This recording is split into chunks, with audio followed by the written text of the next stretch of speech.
Hi everyone, welcome to my channel. I'm so happy you're here. My name is Marianne, and on this channel I post about geopolitics and political developments from around the world. And today let's talk about how Xi Jinping consolidated authoritarian power at home, reshaped China's political and economic system, pursued an ambitious global vision challenging Western dominance, and transformed China into a more assertive, yet internally constrained superpower redefining the 21st century world order. So Xi Jinping took power in 2012 as China had already achieved a lot, lifting hundreds of millions out of poverty and building a new middle class that was eager to enjoy its newfound prosperity. Still, there was concern about rampant corruption and the lack of party discipline. Xi came to power not as a technocrat, but as a princeling and a true believer. He was the son of a revolutionary hero who was purged during Mao's Cultural Revolution, and he grew up seeing both privilege and punishment. And he was also a child of the system, but is also a survivor. As a result, he fully embraced Marxist-Leninism as the one thing that could protect China and himself from chaos. And one of the three main principles of this ideology is the unchallenged rule of the Communist Party. And so when Xi finally reached the top, his mission was to make the party unassailable and the nation strong again. He said, "Our responsibility is to work with all the comrades in the party to uphold the principle that the party should supervise its own conduct and run itself with strict discipline, effectively solve major problems in the party, improve our conduct, and maintain close ties with the people. By doing so, we will ensure that our party will remain at the core of leadership in advancing the cause of socialism with Chinese characteristics." And so one of his major slogans is the call for national rejuvenation.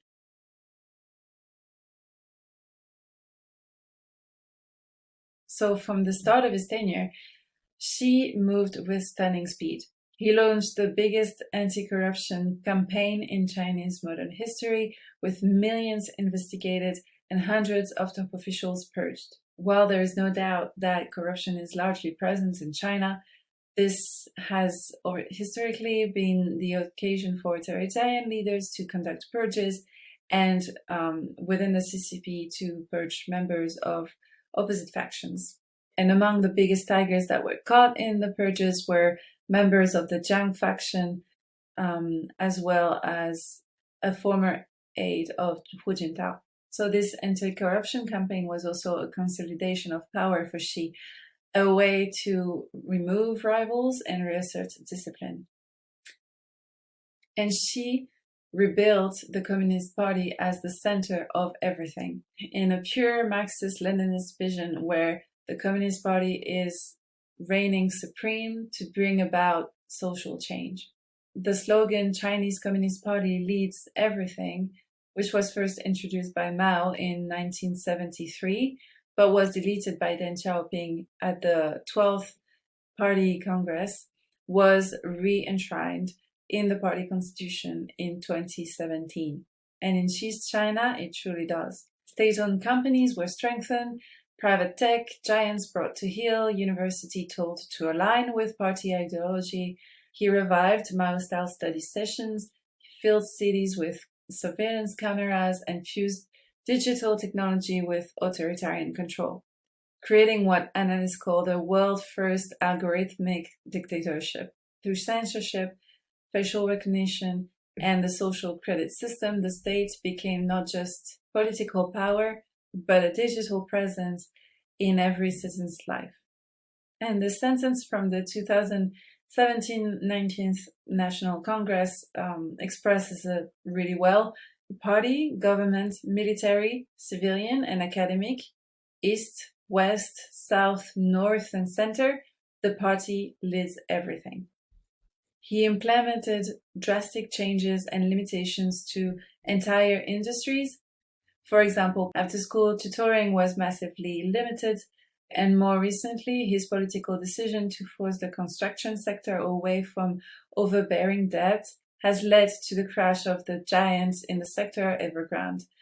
even though this sector represents 6% of China's GDP and plays a predominant role in Chinese people's lives, for whom buying a house is culturally necessary to get married, but it also represents 70% of Chinese household assets. So Xi's aim is for obedience, discipline, and loyalty, and he views liberal democracies not so much as a model to emulate, but more as a threat.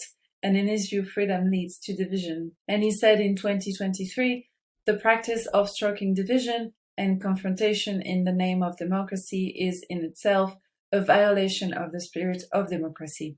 And this is frankly, in my opinion, a very totalitarian vision of the people and the democracy as a unit, and China has been accused of trying to eliminate some of its minorities, notably in Tibet and Xinjiang.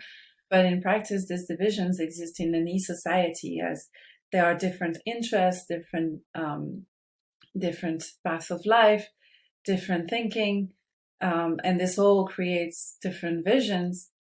So forcing conformity is not very natural. Furthermore, he is convinced that democracy could not fit the Chinese people and culture. Back in 2014, he said that China could not become a democracy because, and I quote, it would not fit us and it might even lead to catastrophic consequences. And of course, this comes from the head of the system justifying the said system, but there are, at least in my opinion, two arguments that I could oppose to this. First is the example of Taiwan, which is of Chinese culture, but also embraced fully democracy and is today a very vibrant democracy. Actually, I don't see any cultural reason why it wouldn't work in China. And the second one is the example of India, which is also a very big and diverse country, which can implement and is implementing democracy.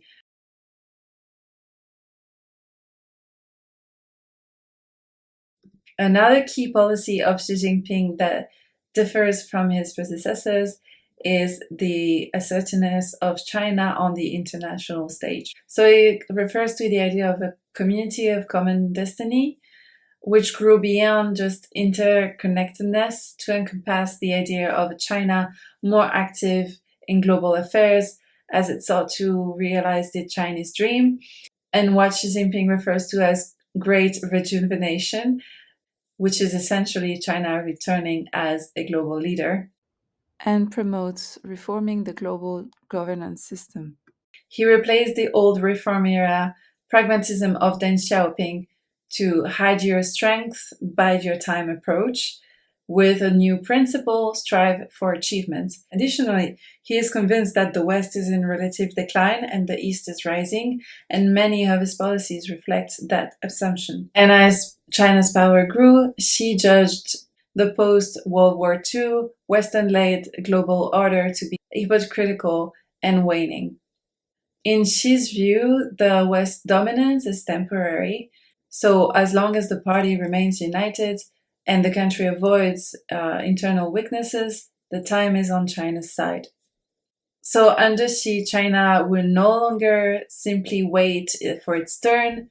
And here you can think of many policies such as the Belt and Road Initiative, but also the Wolf Warrior diplomacy, its assertiveness in the South China Sea, around Taiwan, and many other examples. So China's rise as the new global superpower is challenging the world order status quo, which was unilaterally led by the US so far as a global hegemon. Plus, Xi's apparent willingness to challenge the supremacy of the United States risks leading the world into the Thucydid trap, which is a concept that comes from a Greek historian, Thucydid. And the Thucydid trap refers to a historically observed dynamic in which a rising power's rapid growth creates fear in an established power, significantly raising the risk of major war between them. And so China is building up its military, expanding its influence, for example, through the Belt and Road Initiative, and is confrontational in the South China Sea and around Taiwan, but also with Japan, and is supporting Russia and North Korea, amongst others. And all of this becomes a reason for the US to counter that threat to its positions and global system, which it built after World War II. Additional tensions stem from technology theft, social dumping, resource control, which also enhance the tension and confrontation with the US. And in this situation, Xi's confrontational and hard diplomacy posture risk escalation. Of course, on the US side, the same can be said of Trump.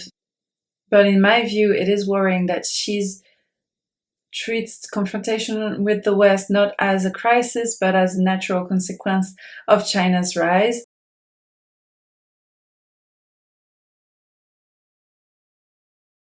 But so in his now 13 years tenure, Xi stands at the center of a more powerful China, a one-man state fused with 21st century technologies, and he has turned ideology into a test of loyalty and crafted a model that many authoritarian leaders observe around the world.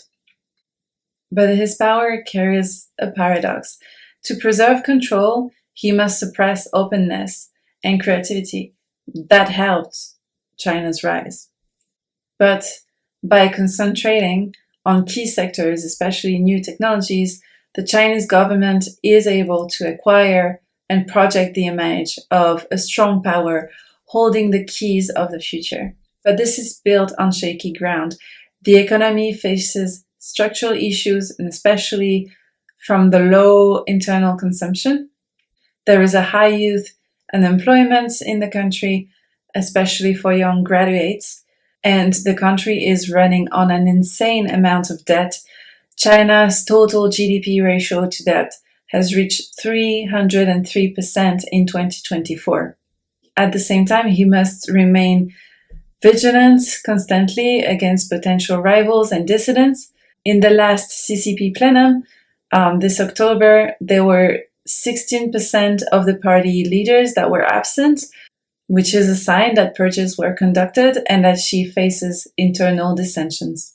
In addition to the climate of fear and challenges to the rule of law that these purges create, they weaken the state capacity because institutions serve political survival rather than public service. So Xi Jinping today is the most powerful Chinese leader since Mao Zedong. He has inherited a rising China and transformed global economic and diplomatic powerhouse. However, his focus on the total sum is leaving part of his population on the side. His authoritarian mindset could be dangerous for China if it was to make a fundamentally bad decision, and there would be no one left to oppose or contradict him. His focus on China's rejuvenation has led to significantly increased tensions with a lot of neighboring countries, and especially with the Philippines and Taiwan, promising the incorporation of the latter to the mainland in 2027. This, added to his confrontational stance against the US, is affecting the whole world, as we saw recently with the limitation to exploitation of rare earth.